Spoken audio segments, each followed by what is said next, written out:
Hey guys, welcome after long back to my channel. ஒரு கேக்கை கூட 3 ஹார்ஸ் 4 ஹார்ஸ்ன்னு ஸ்பெண்ட் பண்ணி செஞ்சு முடிச்சிடலாம் போல். ஆனால் இந்த ஒரு 1 மினிட் வீடியோ போடுறதுக்குள்ளே நான் படுற பாடு இருக்கு. சரி, அந்த கதை இப்போ நமக்கு எதுக்கு? வாங்க, டைம் ஆச்சு வீடியோக்குள்ளே போகலாம். இப்படி நீட்டாக ஐசிங் பண்ண இந்த கேக்கை அம்மிக்கல்ல கொத்த தெரியாதவன் கொத்துற மாதிரியே கொத்திட்டு இருக்கியே எதுக்கு அப்படின்னு கேட்டிங்கன்னா, கஸ்டமர் அனுப்பியிருந்த ரெஃபரன்ஸ் பிக்சரில் வந்து கேக் டிசைன் இந்த மாதிரி தான் கொடுத்துருந்தாங்க. ஒயிட் ஃபாரஸ்ட் ஃப்ளேவரில் 1 kgல 2 டயரில் வந்து கஸ்டமர் கேட்டிருந்தாங்க.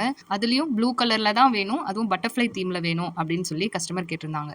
2 லேயருமே ஐசிங் பண்ணி ஃப்ரிட்ஜில் செட் பண்ண வச்சாச்சு. ஃப்ரிட்ஜில் வச்சு பார்க்கும்போது இந்த டிசைன் பார்க்க ரொம்பவே அழகாக இருந்துச்சு. யாராவது ஹோம் பேக்கர்ஸ் இந்த வீடியோ பார்க்குறீங்க அப்படின்னா, நீட்டாக ஐசிங் பண்ண டைம் இல்லாதப்போ இந்த டிசைனை நீங்கள் தாராளமாக ட்ரை பண்ணலாம். பார்க்க ரொம்பவே அழகாக இருக்கும். கேக்கெல்லாம் அழகாக தான் இருக்கும். அது ஒர்க் ஏரியா எப்படி இருக்கும் அப்படின்னு உங்களுக்கு தெரியாதுல்ல. இதோ இப்படி தான் இருக்கும். சரி, இதை ஒரு 1 மினிட்ல எப்படி க்ளீன் பண்ணணும் அப்படின்ற டிப்ஸை நான் சொல்கிறேன். டடா! எப்படி 1 மினிட்ல கிளியர் ஆச்சுன்னு தானே பார்க்குறீங்க. இதோ இப்படி தான்.